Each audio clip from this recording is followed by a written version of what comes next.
Hey, it's Chuck Armstrong with Loudwire Nights, and this is Loudwire Nights On Demand. It is always a blast chatting with Lee Jennings of The Funeral Project, this time reflecting on their new album and their recent tour with Five Finger Death Punch, but also looking ahead to all that's to come. This first aired on Thursday, October 17th. Let's go. I am so happy to be hanging with Lee Jennings tonight, frontman of The Funeral Portrait, and I think it's safe to say you're a good friend of the show, Lee. It's great to have you, man. I'm so hyped to be back. Thank you so much for having me, especially so soon. I feel like I was just here. I know. Well, the last time we had you on the show, though, it was a couple months before you guys had released your album, Greetings from Suffocate City. Now it's out in the world, man. How are you feeling? It's great. It's crazy to know that it's alive, like it was born. It was birthed. It's weird because again, it took about 5 years to make that happen. So the idea that it's actually available for purchase or to listen on Spotify is insane. Yeah, no, it's got to be an amazing feeling, man. And even hearing you say it took 5 years to make, like you're gearing up for the 10-year celebration of the band. And so it's just wild to think like half of the band's life, like leading up to this album. Yeah, it's weird to think about that. That's actually a really good, that's wild to think about. Yeah, because we kind of started in 2019 when we released Holy Water, and that's kind of what kind of took us to the next step. It got Better Noise involved, and all these other important people, started coming into our lives, and they were like, hey, let's go do a record. And that was early 2020. And then COVID hit. And we were kind of just stuck for about 2 years. But instead of just being stuck, we decided to just really work on the record and kind of rework all the songs over and over again.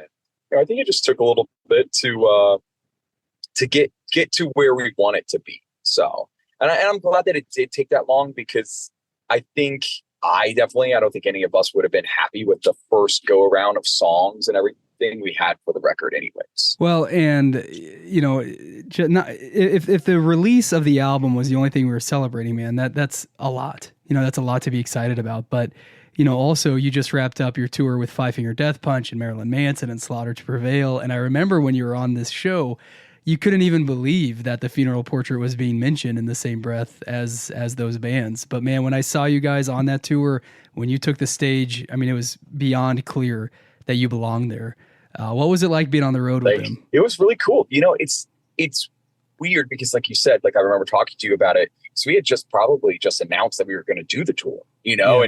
and there was a lot of hype up, being like, oh my God, there's all this stuff going on. And, in our brains, because I don't even think the record was fully announced to be out yet. I don't think fully, so it's cool that it's now so much has happened even in the past like 2-3 months. It all kind of happened at once. And, to be honest, a lot of that comes from the fact that Five Finger took the chance on our band to take us on the tour.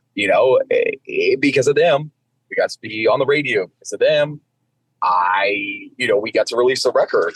Even because of them, I got to talk to you because, that was kind of press for the record, so or the tour. So it's cool that all of that happened just because they decided to take a chance on our band. Yeah, it's amazing, man, and I love seeing it. And I say this all the time, but it's a great time to be a rock fan, man. Like you've got bands, like Manson and Five Finger, but bands like The Funeral Portrait too, and just all coming together on that tour. It was pretty powerful. Yeah, it was a super unique tour.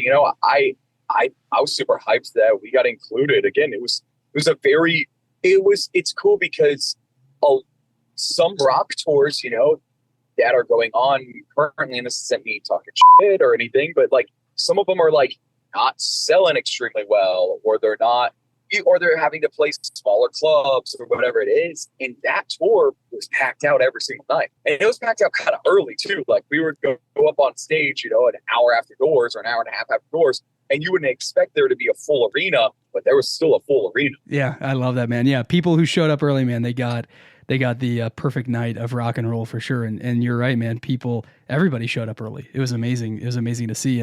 And for you guys, man, it's no rest for the wicked, because I think just days after that tour wrapped up, you announced your latest headlining run of dates all over the country. That's taking you through mid-November, which wraps with the show I mentioned, this incredible 10-year celebration of The Funeral Portrait at the Masquerade in Atlanta, Georgia on November 17th.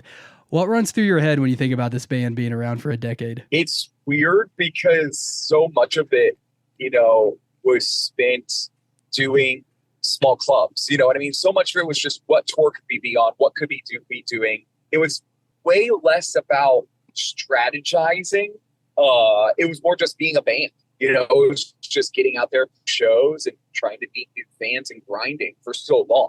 And then of course COVID hit. And then it was like, okay, well now I think we need to strategize better on what we're going to do next time.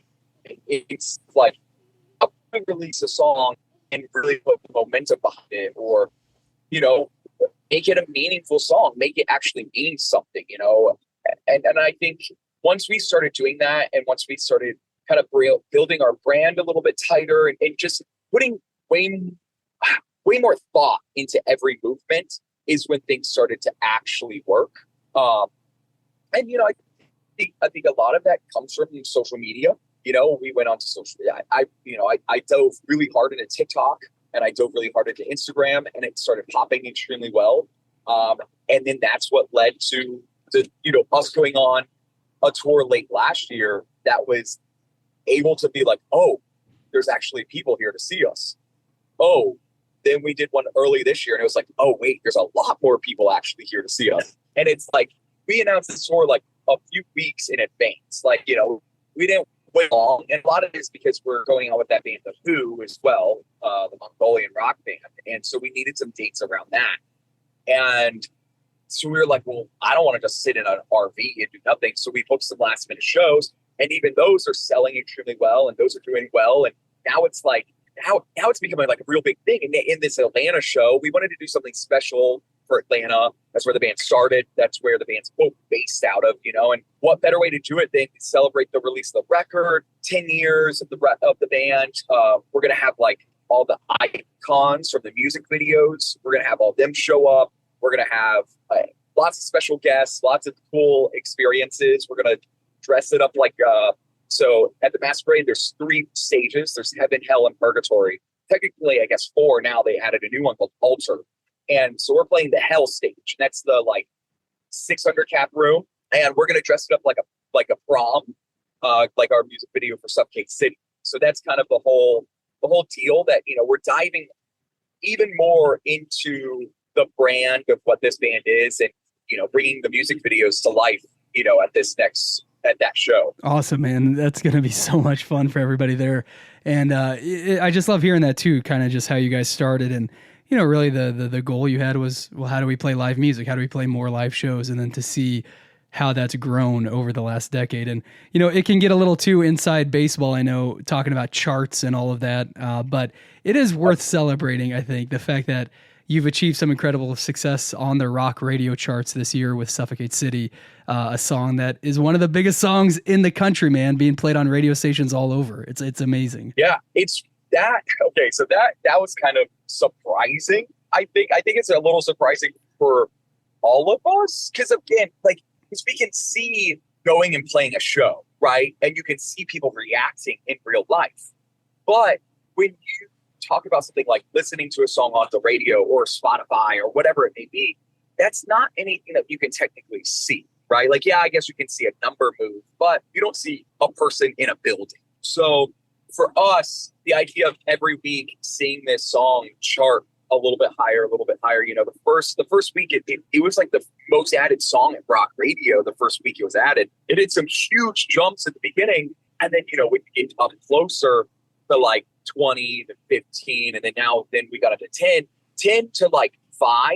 That's a it doesn't seem like it's only 5 steps, but that, as you know, is a lot of hard work. And then from now 5, we literally did a jump from 5 to 3.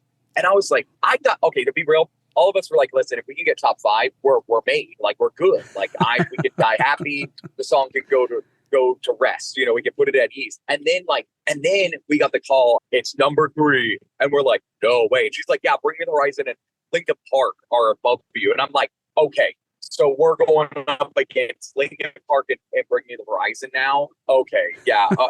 Listen, it was great knowing you guys. Like, it's wild to think of our, I always say our silly little band, but it is like, to us, we're just five silly guys that just like to play music and have a good time. So it's cool to just see us being taken serious, I guess, for once, because again, as we talked about it, I mean, this band's been doing it for 10 years.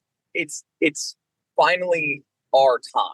We put in the work, we did what we needed to, and I think our kids, as I call them, our coffin crew, Yeah. are listening. I think they are going out there and they're fighting for us. They're requesting us on the radio. They're even the kids that don't even have radio stations in their local towns. They're literally like calling up random ones. They're so devoted to us that it's like, whatever I post, they're like, okay, I'll go call them right now, or I'll send them an email. Like, they have to play you more. And I'm just like, okay, thanks. I love it, man.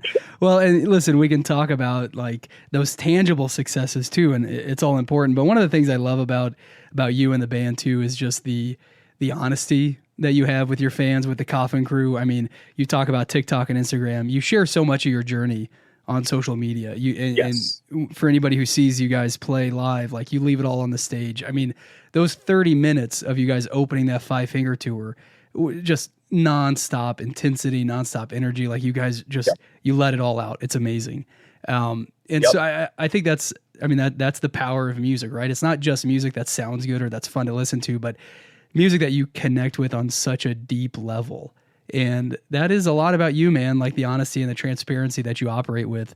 Is that hard for you, man? Because you share a lot on social media. Is that tough for you? So it's not, because I want to live a pretty open and real life, I guess. I guess the thing is the bands that I grew up loving and listening to were the most connected with their fan bases too, right? Like the bands that I loved were always the ones that went through struggles and they were pretty public about them, or if they weren't trying to be public about them, they were forced to be public about them, right? And I think there's too many people that go through the same thing, and I think so much of it is just being told, you're alone in this. It's your brain telling you, you're alone in this, and I'm trying to make it so that people know that, like, I'm literally a human. I go through all the same things. I have a lot of issues that I deal with every single day. Every single member of this band has lots of issues that they deal with every single day. And, I think my struggle, if it can help someone just a little bit, then that means that we're doing our job. I think that's what music's supposed to do. And I just try and take it a little bit step further and just be like, hey, like, I'm just like you. I'm just as messed up, or I'm just as weird, or I'm just as whatever it may be. I'm going through the same stuff that you're going through. And I think people really appreciate that. I think they just like to hear that they're not the only ones, right? And here's the thing too, is a lot of people don't want to go talk about it. A lot of people don't go see a therapist. A lot of people don't want to, or they can't afford it, or they can't deal with it, right? Because even going to therapy is hard to just get to that first step. So like, or going to talk to a friend either, like the idea of going up to one of your best friends being like, hey, I have this problem, or I have OCD, or I'm obsessive about this, or I'm this or that, whatever it may be, right? Even that step is so hard. So if they can read online that I'm dealing with the same stuff that they are, maybe it helps them just a little bit, just know that they're not alone in this, and that I'm dealing with it too, and that there's millions of other people in this world that are dealing with the exact same thing. Amen, man. I love hearing that. Thank you for that. Listen, I know you're going to be riding the high of Greetings from Suffocate City for a while, man, and you absolutely deserve to ride that high. But are you already thinking about what's next? Like, what's coming on the horizon? Yeah, we're working on lots of new music. I don't know if it's going to be like for the record yet, for like a next record. I do want a new record sooner than later, because again, like this one took 5 years. I don't want to do that again. I think especially the way music works now, it's every year and a half you need to have something, and I think it's smart to do that because it's just the only way to kind of keep up. So it's time to give them a little bit more. So we do have we're going to do, I'm spilling the beans a little bit. We're going to do a new version of a classic funeral portrait song to celebrate the 10-year anniversary. Cool. It kind of like Taylor's version. We have the funeral portraits version. I love it. And a lot of that comes with the fact of like all of our OG music, we don't own any of the rights to that because we sold it off so that way we could get out of our original recording contract back like 7 years ago, and I'm very lucky that we had the opportunities that we had to do so. But like now it's time for us to kind of take revenge, and do our thing. And so that's what we're working on next. And then we're going to do some acousticer versions of some of the songs off the records, some of my favorite songs. And then we literally January, we go back in the studio and start writing for the new record, Awesome. and because again, we're going to be so busy next year. It's going to be like, we got to start writing now, because if we don't start writing now, so that way the songs can feel more real and organic instead of rushing. Absolutely, man. Lee Jennings, thank you so much for hanging, man. Congrats on all that has already come for the Funeral Portrait this year. I can't wait to see what's next, man. I can't wait to hear some of this stuff you're talking about. Fans can stay caught up on all things going on in your world. I think the best way is on Instagram at TFP_devotion. We'll always keep you posted at loudwire.com too. Lee, I don't have to say it, but you are welcome anytime, man. The door is always open for you to come hang. Awesome. Well, then maybe we'll do a special holiday version or something. My family goes all out for Christmas, so maybe I'll do it. I'll show you around my house. We can do a house tour. There we go, man. I love it. I love it. Lee, it's great hanging, man. Awesome. Later, my man. Great talking to you.